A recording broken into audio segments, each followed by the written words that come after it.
The bitter autumn dawn seeped through floor-to-ceiling glass on the 36th floor of Summit Capital's headquarters, thin grey light spilling over a woman kneeling alone on polished marble. Clara Bennett dragged a damp microfiber cloth back and forth across the window pane, her movements slow, mechanical, as if every sweep of the fabric weighed a ton. A frayed foam mat cushioned her knees, a quiet gift from Carl Benson, the head custodian who'd worked in the tower for 12 long years and never once been acknowledged by a single executive. She'd accepted the cushion 3 months prior, her fingers tightening around its worn edges as old, sharp memories gnawed at her chest.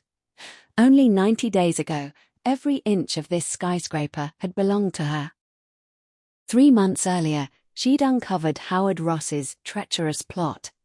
He'd been secretly meeting executives from rival Huxley Capital, offering 3% of Summit's original founding stock as bait to stage a vote of no confidence against her on the board. He'd even forged a resignation letter bearing a crude imitation of her signature, waiting for the perfect moment to strip her of all authority. Clara had said nothing to anyone. She'd locked away all her executive access credentials, slipped into a faded grey custodian uniform, and vanished into the cleaning crew by day. By night, she holed up in a cramped storage closet, operating a spare encrypted terminal to log every underhanded conversation and hidden transaction. She'd mopped every floor of this level 7 times over, planting tiny pinhole cameras beside every data port to capture proof of his betrayal. The elevator dinged softly behind her mid-wiping. Clara did not turn her head, but her reflection in the spotless glass caught sight of polished black Oxfords, tailored charcoal slacks, and a face she'd seen splashed across every financial magazine cover in the country. Gavin Hale, the new CEO Howard had poached from overseas headhunters just months prior. The industry called him the Cold Blade, ruthless, unyielding, famous for granting no mercy to anyone who crossed his path. He marched straight to the oversized mahogany executive desk without sparing her a single glance. Seconds later, his personal assistant, Zoe Pierce, scurried in on stiletto heels, a steaming black coffee balanced on a saucer, a simpering smile plastered across her features as she set the mug down precisely beside his elbow. "Your espresso, Mr. Hale, brewed exactly to your preference," she trilled. Gavin only hummed a quiet, dismissive sound and flipped open a thick stack of quarterly reports spread across the desktop. Zoe spun on her heel, her gaze raking over Clara's hunched frame by the window, her lips curling into a sneer. She dropped to a squat beside the kneeling woman, her voice lowered to a venomous whisper only they could hear. "I've watched you loiter here every single dawn for 3 days straight. Are you lingering on purpose to gawk at the CEO?" Clara's cloth never paused its steady circular glide against the glass, her expression blank, unreadable behind a disposable medical mask and a crumpled baseball cap pulled low over her forehead. Zoe huffed, rising to her feet and padding back to Gavin's side, her voice raised loud enough to carry across the entire open office space. "Mr. Hale, this cleaning woman keeps staring at you non-stop. Should we request HR swap her out for a different custodian for this floor?" Gavin lifted his gaze at last, his cold grey eyes flicking over Clara's huddled grey silhouette for less than a heartbeat, his tone flat, dismissive, as if discussing a broken office appliance. "A nuisance. Terminate her temporary contract." Zio's face lit with triumphant malice, tilting her chin sharply toward Clara. "You heard him. Grab your things and leave before security escorts you out." Clara rose slowly, a faint, dull ache shooting through her stiff knees as she straightened her spine. She tugged the cap off her head and peeled the mask away from her cheeks, revealing pale, smooth features that sent a flicker of confused recognition darting across Zoe's face. She knew this woman from somewhere, but her frazzled mind could not place the familiar visage. Clara ignored the stunned assistant entirely, sliding her phone out of the threadbare pocket of her uniform jumpsuit and tapping one single command on the screen. Every public intercom, every office speaker, every break room radio across all 36 floors of the building crackled to life, a clear, icy female tone echoing through every corridor and closed conference room. Good morning to all Summit Capital staff. Before HR processes paperwork to fire temporary custodian Clara Bennett, perhaps the board of directors ought to convene an emergency general meeting first. Chaos erupted instantly. Employees' mid-morning coffee froze where they stood. Department managers gathered around conference tables, exchanging panicked, bewildered glances. Howard Ross had just stepped out of the underground parking garage, car keys slipping from his numb fingers to clatter against the concrete pavement below. Back on the 36th floor, Zoe's smug grin dissolved into a horrified, trembling grimace, her lips quivering uncontrollably. The fountain pen Gavin had been gripping stalled mid-sentence against the page, his head snapping upward to fix his full, unshifting attention on the woman in grey workwear standing before his desk.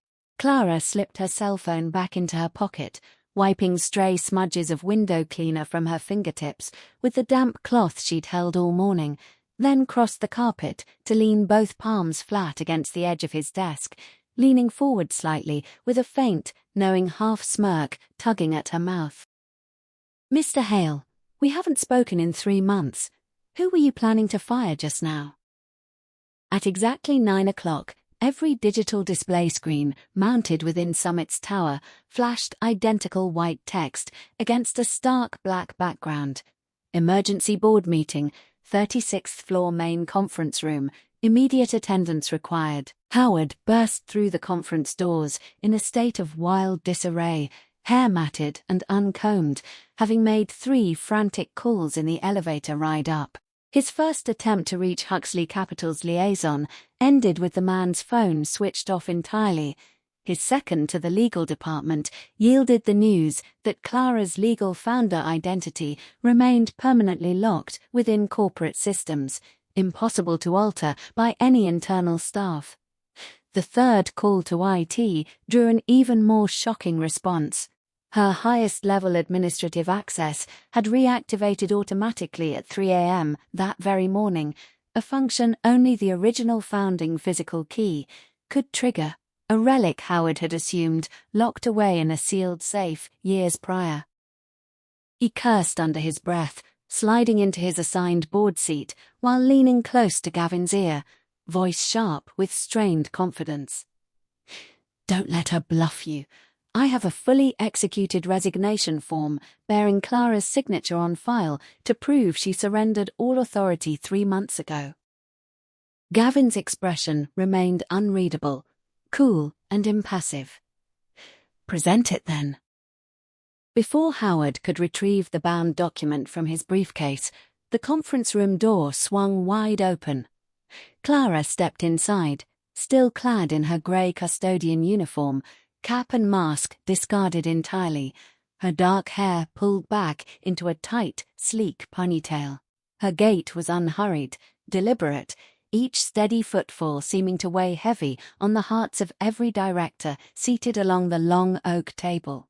Carl Benson trailed a few paces behind, arms wrapped tight around a cardboard crate stuffed full of labeled file folders and encrypted hard drives, his hands shaking, slightly yet his eyes blazing with quiet, fierce pride. He'd been summoned to the storage closet the previous night, where Clara had laid out hours of surveillance footage and damning bank transfer records, and the kindly older custodian had nearly collapsed on the spot upon realizing the quiet girl he'd shared cleaning supplies with every dawn was the company's true founder and chairwoman. Howard let out a scoff, crossing his arms over his chest in open contempt. Clara, what childish stunt is this? Kidnapping a janitor to parade around as your accomplice? The boardroom is no playground. Clara cut him off mid-rant, her tone calm and unhurried. "Hold your tongue before you speak, Howard. Shall we bring in a forensic handwriting specialist to analyze the forged signature on that paper you carry?" She slid a single printed sheet across the tabletop toward the assembled group. "3 months ago, while I traveled to Switzerland for a medical retreat, you hired a professional handwriting forger to mimic my signature. The imposter's flaw is obvious. He loops the top radical of my last name far more heavily than I ever do, a detail I've never once reproduced on any legal document in my life. Shall we summon a certified examiner to confirm the discrepancy today?" Howard's complexion flushed an ugly mottled red, yet he quickly regained a veneer of self-assurance, lifting his chin defiantly. "Even if the signature holds a flaw, your unapproved 3-month absence grants the board full grounds to initiate formal removal proceedings." A cold, hollow laugh escaped Clara's lips, a sound that sent a collective chill rippling through every man seated at the table. She opened a slim laptop Carl had set before her, connecting the device to the overhead wall projector.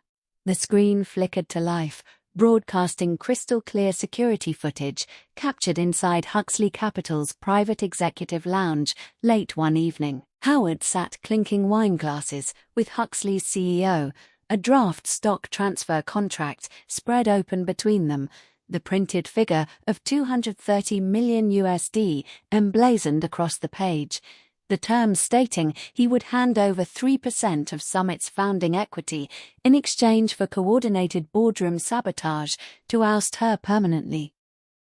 Howard shot violently to his feet the second the footage rolled, voice rising in panicked outrage. "This is illegal surveillance, a violation of my personal privacy." Clara pressed pause on the playback, turning her gaze to the company's chief legal counsel, seated to the left of the table. "Counsel Marks, is this considered unlawful recording? The camera hardware was installed and owned by Huxley Capital within their own private venue. Our IT team merely remotely backed up the public lounge feed per standard corporate risk protocol. And regarding my 3-month absence, per Article 14 of Summit's founding bylaws, the chairwoman retains full authority to conduct internal company audits, utilizing any non-traditional oversight methods during periods of critical corporate risk. Need I recite the full clause verbatim for the board's benefit?" The legal counsel's head drooped, his voice barely audible as he replied. "Article 14 confirms the chair's unrestricted audit privileges during crisis periods." A heavy, suffocating silence blanketed the conference room. Clara restarted the video feed, this time playing a crisp audio recording captured from Howard's personal cell phone call to Huxley's lead strategist. His gruff, smug voice filled the room, sneering that Gavin was nothing more than a disposable pawn he intended to discard the second Clara's position crumbled entirely. Gavin's fingers tapped a slow, steady rhythm against the table's polished wood surface, his other hand curling tight around his fountain pen until his knuckles whitened with restrained anger. Clara shut the laptop lid and stood, her gaze sweeping slowly across every director's face lined up along the table. "I built Summit Capital from a cramped 3-person basement startup into a top-tier industry leader over the past decade. Several of you have stood beside me through every early hardship, yet all of you were willing to accept minor financial bribes from Howard in exchange for allowing my founding equity to be diluted and split between yourselves once I was removed." She paused, reaching into her uniform pocket to pull a tiny silver encrypted USB drive, tossing it lightly onto the center of the conference table, where it skittered to a halt before Howard's folded arms. "This drive holds Huxley Capital's official acquisition proposal submitted last month. Their ultimate goal is to seize 51% of Summit's total outstanding stock. If I had not resurfaced today, Howard planned to table the no-confidence vote next Wednesday, labeling my departure a permanent medical leave of absence, then sell the company to Huxley for a drastically undervalued price. The small kickbacks each of you accepted amount to a fraction of the profit Huxley's executives stand to pocket from the takeover. She fell silent for a beat, letting her words sink into every man's conscience. I granted each of you 3 full months to come forward with your knowledge of this scheme, yet none of you chose honesty. Clara reached for the conference room landline, resting beside her elbow, dialing security's internal extension in one fluid motion. Security team, please deliver the original executed equity repurchase contracts from the legal archive, and dispatch officers to seal all electronic devices within Howard Ross's executive suite immediately. She set the handset back down, turning to face the man slouched defeated in his chair, sweat beading thickly across his forehead.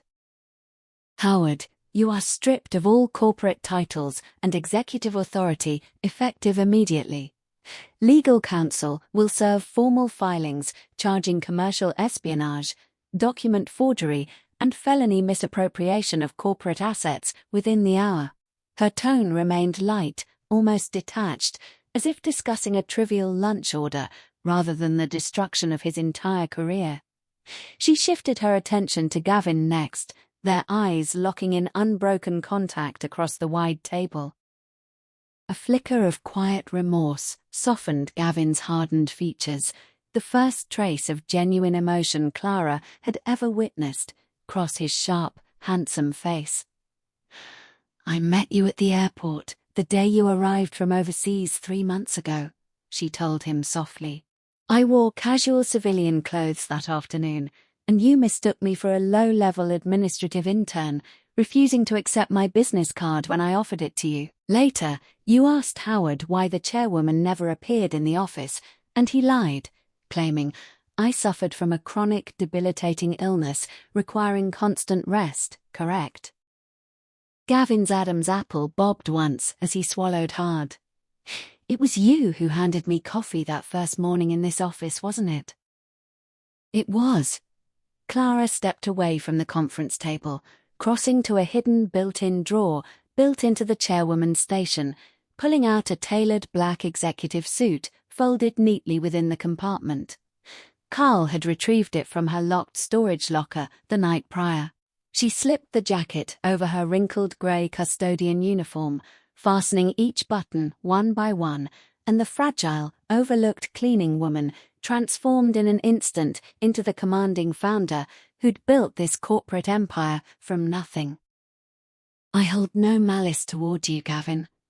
Howard manipulated you into serving his agenda, yet I've closely tracked your work these past 90 days.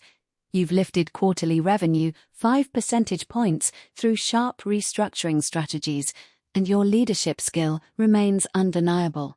I have no intention of terminating your employment. A faint, knowing glint flickered in her eyes as she slid a freshly printed formal contract across the table toward him. I offer 2 options for your future role. First, retain your position as CEO with the new mandate that all executive appointments and acquisition deals require dual signature approval from myself moving forward.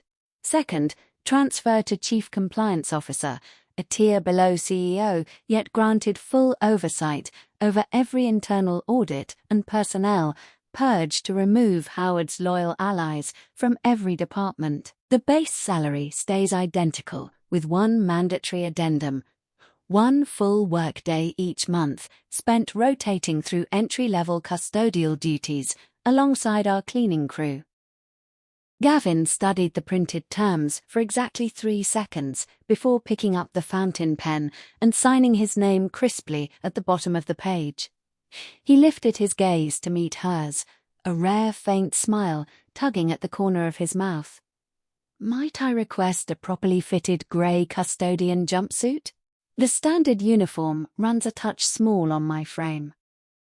The assembled directors exchanged stunned, uneasy glances, some exhaling quiet sighs of relief, while others sweated through their tailored dress shirts. 2 uniformed security officers stepped through the conference doors moments later to escort Howard out of the room. He twisted against their grip as he passed Clara's chair, snarling threats under his breath. "You think you've won this? Huxley Capital won't let this stand." Clara did not spare him a single backward glance. "Let them try to challenge us. If they dare attempt to seize Summit's assets, I will ensure their entire investment portfolio collapses into total, unrecoverable losses."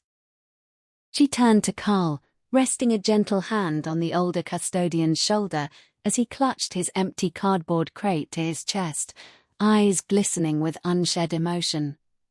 "Carl, effective tomorrow morning, you are promoted to Deputy Director of Facilities Operations. Expand the custodial staffing roster by 100%, raise all hourly wages 30% retroactively, and ensure every full-time employee receives complete medical insurance and matching retirement contributions." Carl's throat tightened, struggling to find the right words. "Ms. Bennett, can I still call you Clara when no executives are around?" Clara laughed softly, warm and genuine for the first time all morning. "Call me Clara behind closed doors all you'd like. Only address me formally in board meetings and front-of-house settings." 1 week later, Clara reclaimed her permanent desk within the 36th floor executive suite. Brand new plush carpeting covered the marble floors, and professional window cleaners had polished every pane to crystal transparency. Yet she still rose an hour ahead of official opening time each dawn to grab a cloth and scrub the tile beneath her own desk by hand. Carl delivered a spare set of custodian overalls to her office one morning, shaking his head as he watched her kneel on the floor. "Ms. Bennett, there's no need for you to do that work anymore. Our team handles all floor maintenance now." Clara stood upright, slinging the damp cloth over one shoulder, a knowing glint in her eye. "Do you know how I uncovered Howard's elaborate scheme in the first place, Carl?" He shook his head, curious. "I mopped every square foot of this tower personally for 3 months straight," she explained. "Beneath the 3rd-row filing cabinet in accounting sits a loose tile. I pried it up and found a private flash drive stuffed with his confidential kickback records. Behind the HVAC unit in the IT server room, Huxley's agents concealed a signal relay device to tap internal corporate communications. Even beneath Gavin's office rug, I recovered a voice recorder Howard planted to capture every private conversation he held." She folded the cloth neatly and tucked it into a desk drawer reserved for cleaning supplies. "That's why I implemented mandatory monthly executive rotation through entry-level roles. I want every leader of this company to witness the hidden cracks and buried secrets hiding beneath the polished offices they occupy every single day." A soft knock sounded against the office door, and Gavin stepped inside, carrying a folded grey custodian uniform draped over one arm, navy dress shirt sleeves rolled up to his forearms. "Reporting for my monthly custodial rotation shift, Ms. Bennett. Facilities assigned me to restrooms and break room windows on the 18th through 20th floors. I need your signature to confirm my duty roster before I begin." Clara leaned back against the edge of her desk, folding her arms across her chest to study him with amused curiosity. "I half expected you to invent some executive scheduling conflict to avoid this duty entirely." Gavin raised one eyebrow playfully. "I signed the compliance contract of my own free will, no loopholes to exploit. Though I do have one minor condition to propose before I start scrubbing windows today." "Go ahead." "Show me your proper window wiping technique first. I watched you work that first morning 3 months ago, and your circular motions leave streaks. Vertical single-direction strokes deliver a far clearer finish without leftover haze." Clara burst into bright, unrestrained laughter, the sound echoing through the spacious, empty suite, warm and unburdened after months of quiet sorrow. Fair enough, Mr. Hale. But fair warning, kneeling on hard tile for hours wreaks havoc on knee cartilage. You'd best grab a pair of protective foam knee pads before we start scrubbing. She stepped toward the floor-to-ceiling glass wall, drawing back the fabric blinds to let golden morning sunlight flood the room, illuminating every clean tile beneath their feet. Gavin's gaze tracked her silhouette, framed against the glowing window, a quiet admission slipping from his lips unplanned. I truly didn't recognize you that day at the airport. You wore a simple white sundress, nothing resembling the powerful chairwoman I'd envisioned from industry profiles.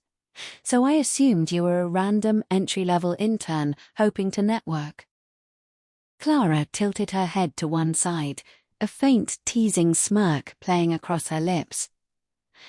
So you dismissed me as a meaningless nuisance and ordered HR to fire me just a few days later. Was that petty retaliation for the airport mix-up? Gavin fell silent for 2 heartbeats, his tone earnest and sincere when he replied. It was, and I owe you a genuine apology for my blindness back then. An apology alone won't erase the damage, she replied, sliding a thick stack of legal correspondence across the desktop toward him. Huxley Capital served formal litigation papers yesterday, alleging wrongful defamation over our exposure of their takeover plot. You hold full authority as Chief Compliance Officer to lead our counter-lawsuit, win this case, and every misstep from the past 3 months will be set aside between us. Gavin scanned the document stack quickly, a confident smirk tugging at his jaw. Huxley's legal team had long maintained a reputation for hollow, unenforceable threats. Give me 3 working days to compile our full rebuttal evidence. 2 days maximum. Deal. He gathered the paperwork and headed for the door, pausing with his hand curled around the brass doorknob to glance back at her over his shoulder. For the record, that nuisance remark, I spoke to HR that morning. I've retracted every word 100 times over. You're the farthest thing from a burden this company has ever known. The office door latched shut behind him, and Clara glanced down at the scuffed white sneakers on her feet, caked with faint dried cleaning detergent residue left over from her custodial shifts. Her fingers brushed the empty hollow space beneath her desk where she'd once hidden surveillance equipment and stolen confidential files, all long removed now that Howard's reign of treachery had crumbled. Yet she knew the corporate battlefield was far from fully cleared. Huxley's shadow investors remained hidden behind the scenes, and 2 silent board directors had stayed neutral through Howard's entire conspiracy, waiting to strike once the opportunity presented itself again. She would never grow complacent, not while hidden threats lingered unseen. She lifted the office phone to dial Carl's extension. Submit a bulk purchase order for rotating mop sets with self-wringing buckets, one labeled with each executive's full name to hang outside their office doors permanently. After ending the call, she pulled her laptop toward her, double-clicking a folder simply labeled Next Steps saved on the desktop.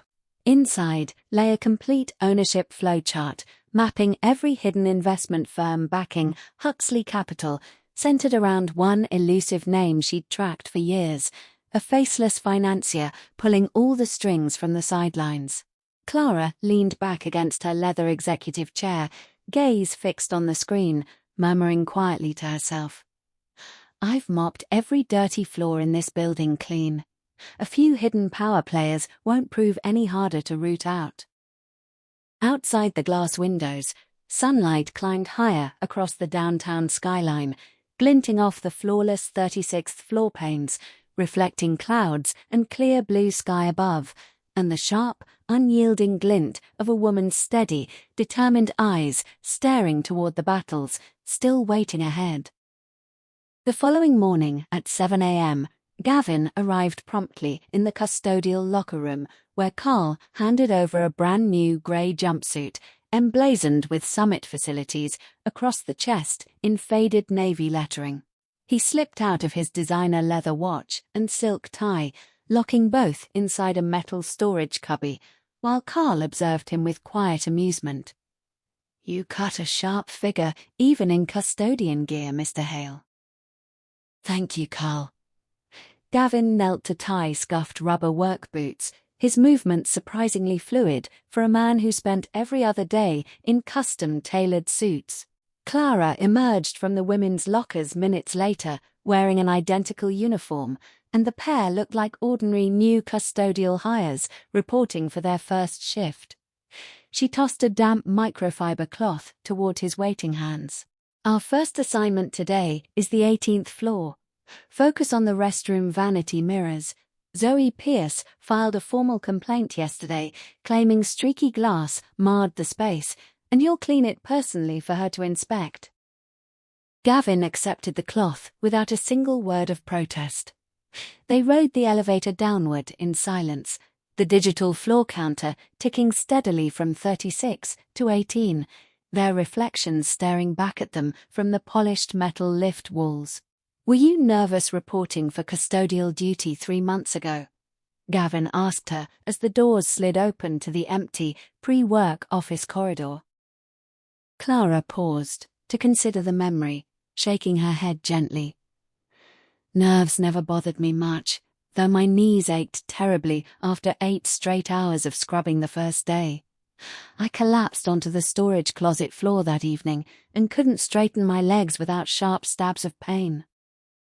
"Why choose custodial work over a front desk or IT-temp position to conduct your audit?" he questioned, following her toward the women's restroom entrance. She knelt beside a dark coffee stain dried into the tile, scrubbing methodically as she spoke. "Custodians move through every single office, meeting room, and private suite without anyone sparing a second glance of suspicion. Board members held secret plotting sessions behind closed doors while I mopped the hallway outside. Executives exchanged shady deals while I emptied wastebaskets beside their conference tables. Howard even snuck back to the tower after midnight to scheme, unaware I'd stayed late to mop the halls nearby. Mopping also clears my mind better than any private office ever could. Try it sometime when your workload overwhelms you." The elevator chimed as the first wave of morning staff began filing into the building. Zoe stepped out clutching a paper coffee cup, freezing mid-step the instant she spotted Gavin kneeling on the restroom tile scrubbing mirror glass. Her coffee sloshed dangerously against the rim, nearly spilling across her cream silk blouse. "Gee, Gavin Hale?" she stammered, voice cracking with shock. Gavin did not lift his head from the mirror surface, his tone flat and neutral. "I'm on custodial rotation today, Zoe. No need to address me by executive title. The mirror streaks you flagged have all been fully polished. You're welcome to conduct a full inspection." Zoe's cheeks burned bright scarlet, her gaze darting toward Clara, standing at the far end of the hallway, arms folded and watching silently. She bit her lower lip nervously, shuffling backward toward the elevator bank, phone fumbling out of her purse to delete the online complaint she'd submitted the prior afternoon. "I'll go remove that feedback right away," she mumbled hurriedly before fleeing the scene on rapid stiletto steps. Clara's lips twitched into a faint, knowing smile. 3 months ago, that same woman ordered me to manually separate every discarded feminine hygiene product out of the general waste bin under the pretense of recycling compliance. I've merely returned the favor today, don't you think? Gavin stood upright, wringing excess water from his cloth, his expression softening as he looked at her. "You hold grudges far longer than I would have guessed, given how composed you always appear in board meetings." "Fair repayment is not the same as resentment," she replied simply, wiping stray water droplets from the tile floor around the sink. By 10 a.m., Clara had changed back into her executive suit and returned to the 36th floor, where a formal legal notice from Huxley Capital appeared in her corporate inbox, labeled a final demand threatening regulatory reporting if Summit refused to retract all public evidence of their takeover plot. She forwarded the entire document to Gavin's work email, appending a short typed note. 2-day deadline for counter-evidence compilation. Gavin's reply arrived within 60 seconds, confirming receipt alongside a suggestion to post candid rotation photos to the company internal forum under a headline celebrating monthly executive immersion days to stabilize staff morale. Clara tapped her mouse once to approve the idea, a quiet smile tugging at her mouth as she scanned the forum comments, pouring in within minutes. Initial disbelief quickly shifting to playful admiration, and dozens of staff volunteers signing up to shadow custodial shifts. 3 days later, Clara stood center stage at a packed industry press conference with Gavin at her side, microphones lined up before her, dozens of camera flashes popping non-stop as reporters shouted overlapping questions. She delivered 3 concise, unflinching statements to the assembled media corps without pause. First, Howard Ross has been terminated and indicted on multiple felony corporate crimes. Summit Capital will pursue full financial restitution for all damages incurred by his illegal schemes. Second, Huxley Capital's hostile takeover tactics will be met with comprehensive regulatory filings if they persist in threatening our operations. Third, Summit has completed sweeping internal compliance reform, tying every executive's annual bonus directly to hourly employee satisfaction metrics, including my own compensation package. A journalist raised a hand amid the chaos of shouts, voice rising to cut through the crowd noise. Rumors have circulated that you vanished from leadership 3 months ago to work as a janitor within your own tower. Can you confirm whether these claims hold any truth? Clara gripped the podium edge lightly, meeting every camera lens with unwavering eye contact as she answered plainly. They are entirely accurate. A collective murmur of shock rippled through the crowded conference hall. She stood fully upright, stepping forward past the podium to address every reporter directly, her tone steady and unshakable. I mopped every floor and polished every window of this skyscraper myself for 90 days. I know every hidden flaw, every concealed secret hiding within these walls better than any auditor or board member ever could. Moving forward, anyone who seeks to drag this company into corruption or deception must first reckon with the fact that I've walked every inch of the floors they tread each day. After the press conference concluded, Clara grabbed a custodial mop leaning against a wall near the exit, heading for the building's main elevator, and Gavin fell into step beside her without hesitation. "Why the mop?" he asked as they stepped inside the lift. "I'm heading down to the underground parking lot to retrieve a set of filed contracts," she explained, slinging the mop's wooden handle over one shoulder casually.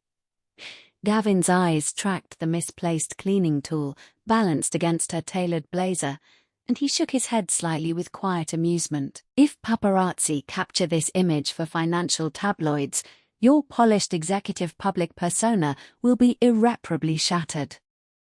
"Public reputations are built on performance, not staged photo ops," she countered, glancing at the elevator's reflective surface to spot a misaligned shirt button on his collar, reaching out without thinking to realign the fabric for him.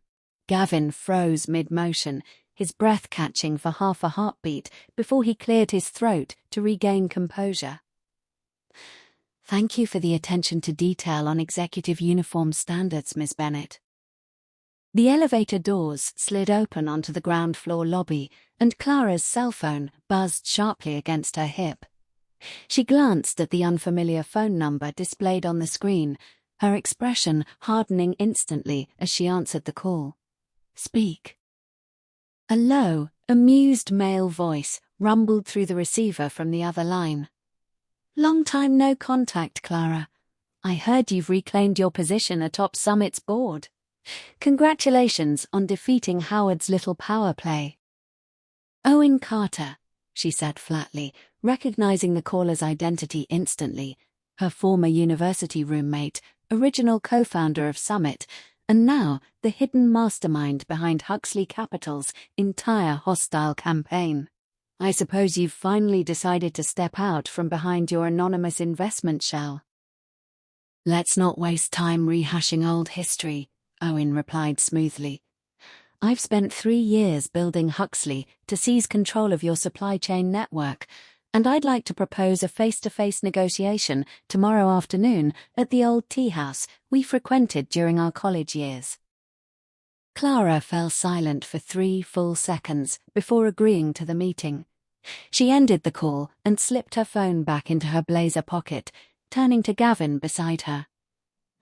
"Huxley's true controlling owner is Owen Carter, my original business partner from our startup basement days. He left the company years ago and secretly built Huxley to sabotage Summit's operations from the outside." Gavin's jaw tightened slightly. "I'll accompany you to the meeting tomorrow afternoon."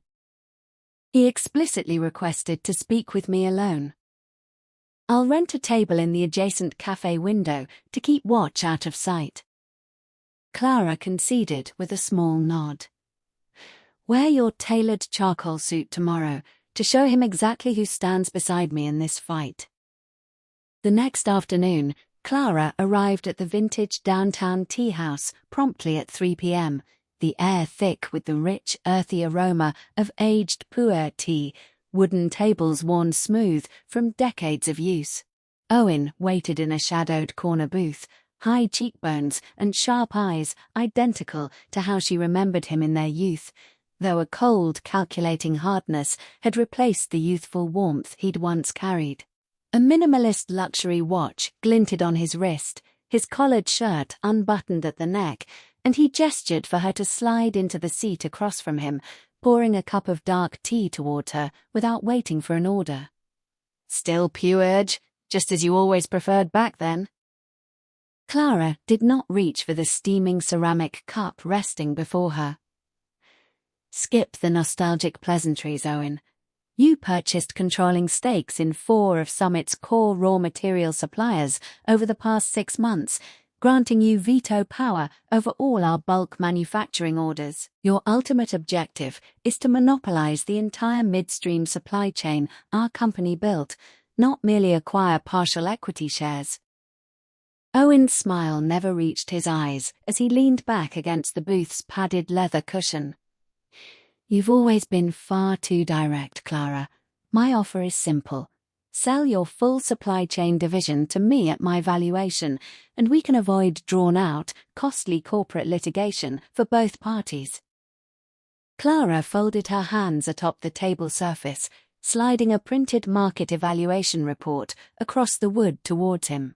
"Your supplier holdings grant you temporary negotiating leverage, yet I've already locked 5-year exclusive delivery contracts with our largest retail client, Vanessa Reed. Her penalty clause for switching vendors equals 50 times her annual salary, far too steep for you to outbid us long-term."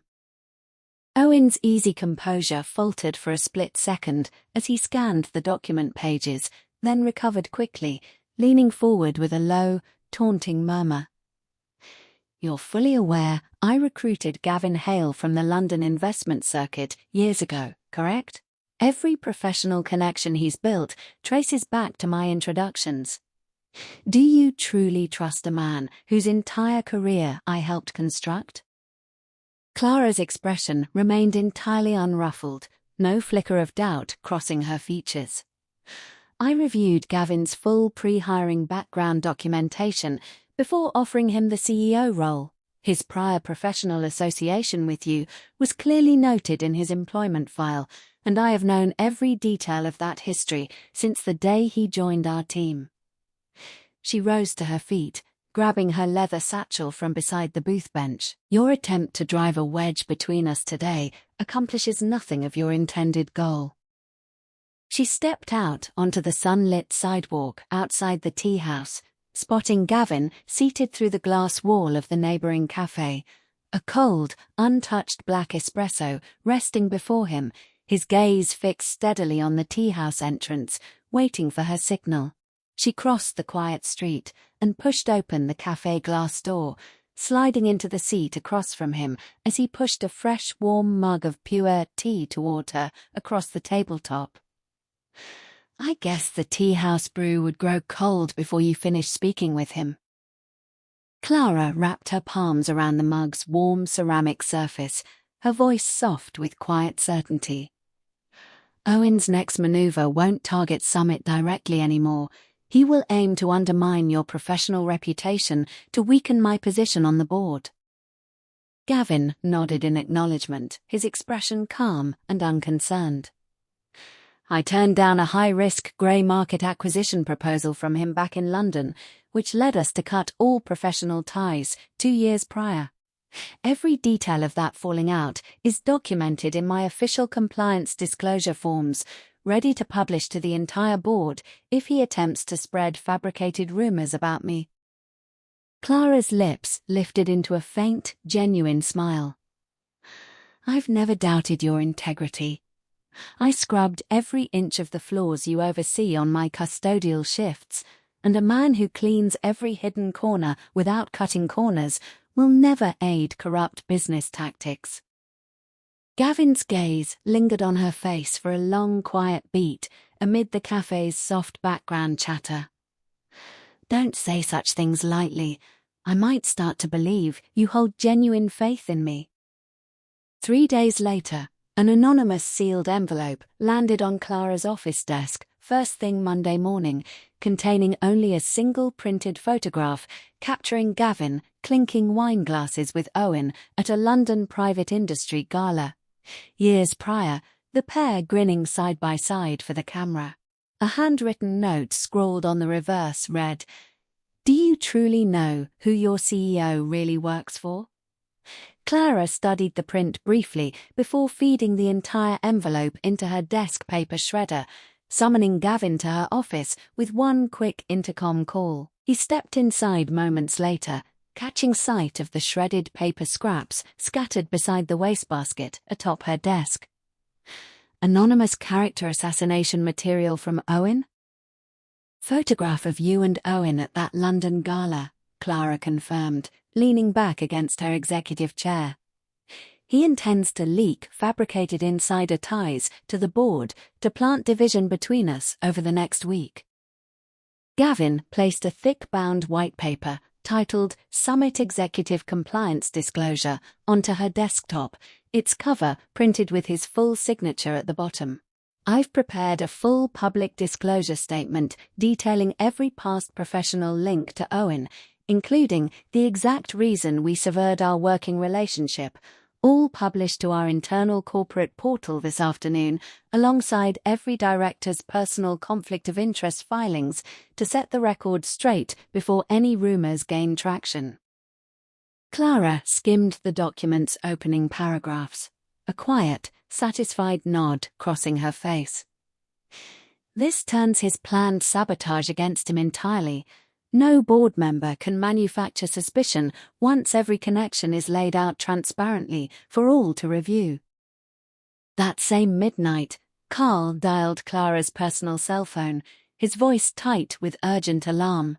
"I found an unauthorized network cable running from the IT server room ceiling last night during my overnight security patrol, snaking all the way to a storage closet on the 18th floor, with an unregistered server humming inside." Clara grabbed her keys and drove back to the tower without turning on her vehicle's headlights, slipping through the rear service entrance to the 18th floor storage unit via the fire stairwell, the dim green glow of emergency exit lights casting eerie shadows down the empty corridor. She input the old security passcode she'd created years prior to unlock the storage closet door, revealing a compact server unit streaming live, real-time data siphoned directly from Summit's confidential client database. Every encrypted packet rerouted to an overseas cloud server registered under Huxley Capital's ownership.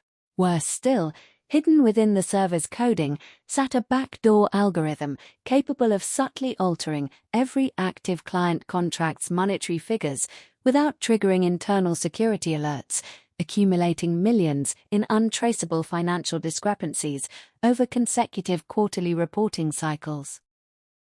Clara did not spare him a single backward glance. Let them try to challenge us.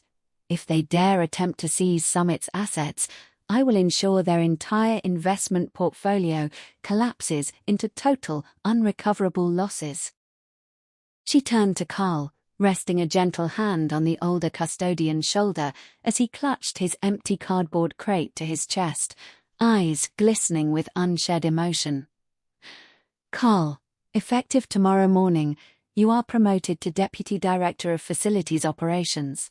Expand the custodial staffing roster by 100%, raise all hourly wages 30% retroactively, and ensure every full-time employee receives complete medical insurance and matching retirement contributions. Carl's throat tightened, struggling to find the right words. Miss Bennett, can I still call you Clara when no executives are around? Clara laughed softly, warm and genuine for the first time all morning.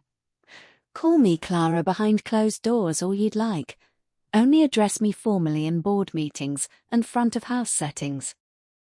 1 week later, Clara reclaimed her permanent desk within the 36th floor executive suite.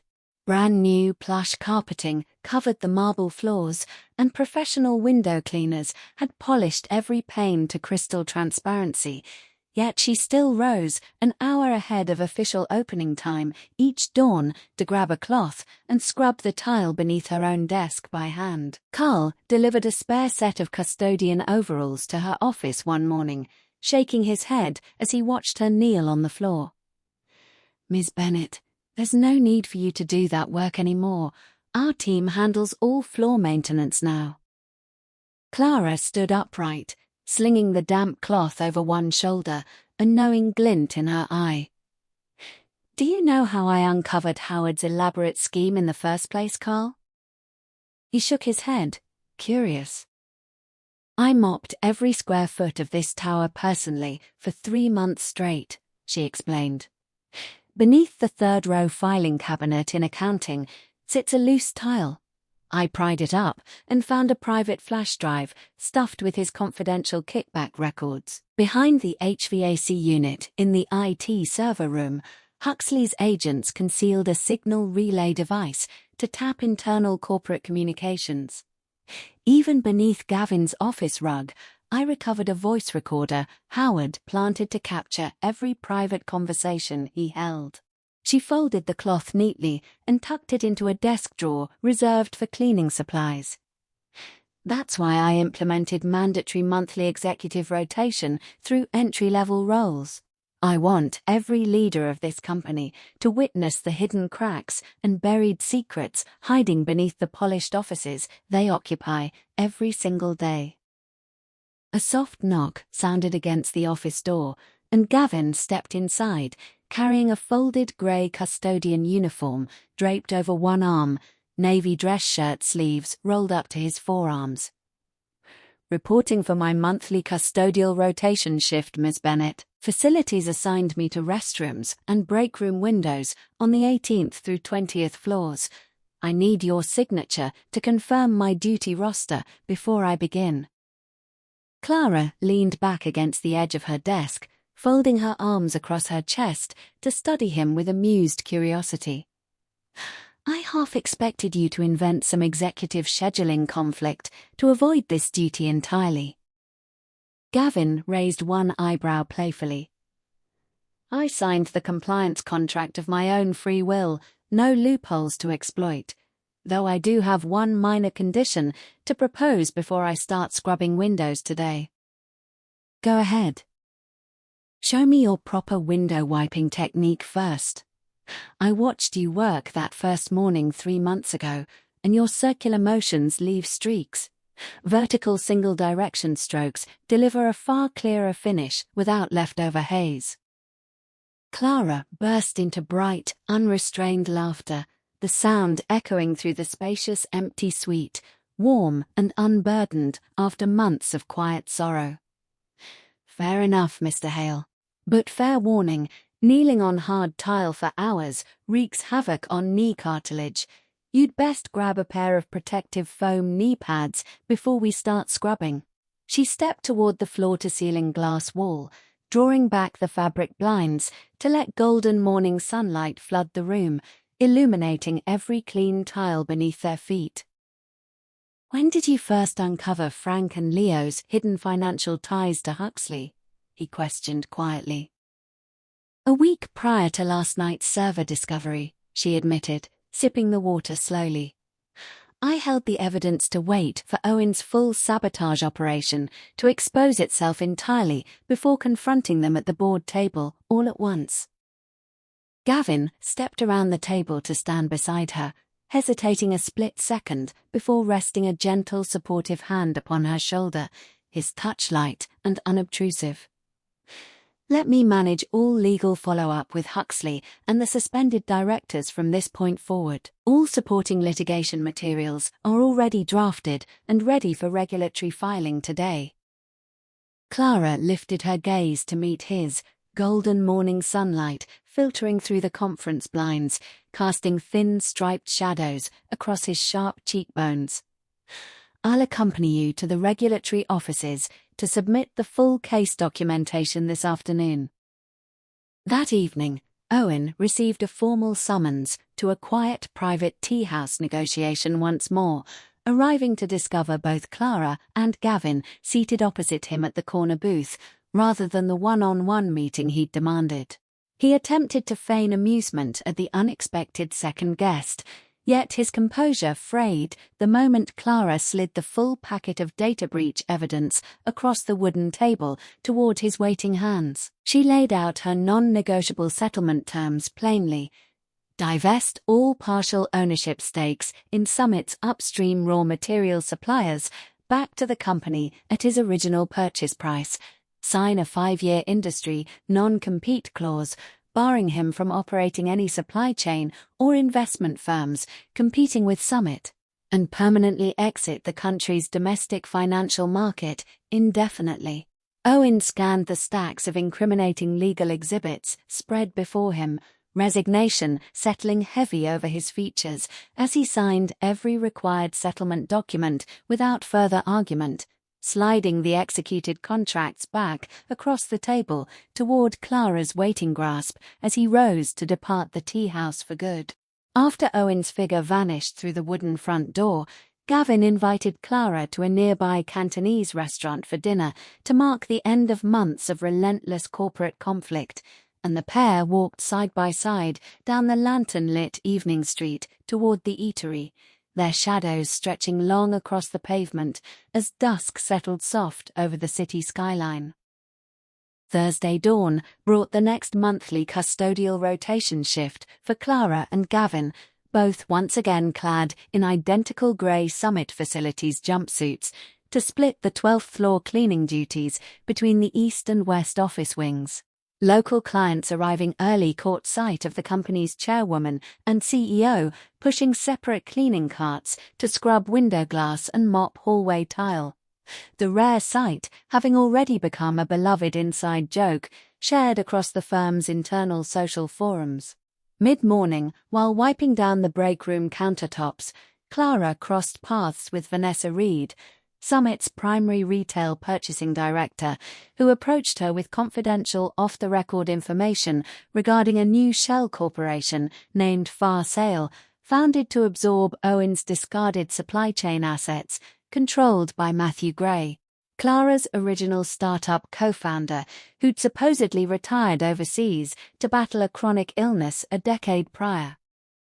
Matthew had faked his medical diagnosis to operate unseen in the background, quietly purchasing every supplier stake Owen abandoned to seize control of the supply chain network by indirect means. Later that afternoon, Gavin compiled a full 10-year timeline of Matthew's concealed domestic activity to present to Clara, confirming every overseas medical record the man had sent over the years had been routed through disguised proxy internet servers to hide his constant domestic residence. Clara scheduled an informal casual dinner at their old college street-side barbecue stall to speak face-to-face with Matthew, Gavin arranging to wait in a nearby cafe to offer support if needed. On the evening of their meeting, Matthew arrived at the smoky, neon-lit roadside eatery bearing an old encrypted USB drive filled with every record of Owen's decade-long plot to sabotage Summit, explaining he'd pretended to fall gravely ill to step back from the board and secretly monitor Owen's every corrupt maneuver without tipping Clara off to his hidden presence over the intervening years. He executed formal paperwork, transferring all far-sale corporate ownership fully to Summit at cost, accepting an honorary chief senior consultant position with flexible part-time hours to stay close to the company they'd built together all those years ago, no longer forced to hide in the shadows. Months slipped past quietly after Owen and Howard's networks were fully dismantled, the tower's offices settling into steady, peaceful daily operations, free of hidden corporate sabotage. One wintry evening, fresh snow began drifting down outside Clara's apartment windows as she returned home late from a board strategy session, Gavin pulling up behind her building moments later after tracking her vehicle's late-night location through the tower's security alert system. He declined to drive back through snow-slick roadways when Clara noticed the weather worsening rapidly, accepting her quiet invitation to spend the night in her spare guest bedroom with warm, fresh linens prepared for him. The pair stood shoulder to shoulder on the apartment balcony, watching snowflakes swirl down over the city skyline, the divide between executive colleague and quiet growing affection softening slowly between them as the quiet comfort of mutual trust settled firmly into place. Months later, on a warm summer evening atop Matthew's newly purchased apartment rooftop terrace, strung with glowing fairy lights, the three founding figures of Summit, Clara, Gavin, and Matthew, shared grilled skewers and cold soda beneath the fading sunset, all lingering long past dusk to discuss the company's stable, secure future, now stripped of every hidden traitorous force that had threatened to tear their shared dream apart. Gavin's gaze drifted toward Clara amid the warm twilight, a quiet, unspoken promise lingering behind his steady eyes. Whatever corporate battles might await them down the line, he would never step away from her side again. The city's distant streetlights glowed soft beneath the darkening sky, and on the 36th floor of Summit Capital's skyscraper, the spotless floor-to-ceiling windows reflected quiet, lasting peace at last.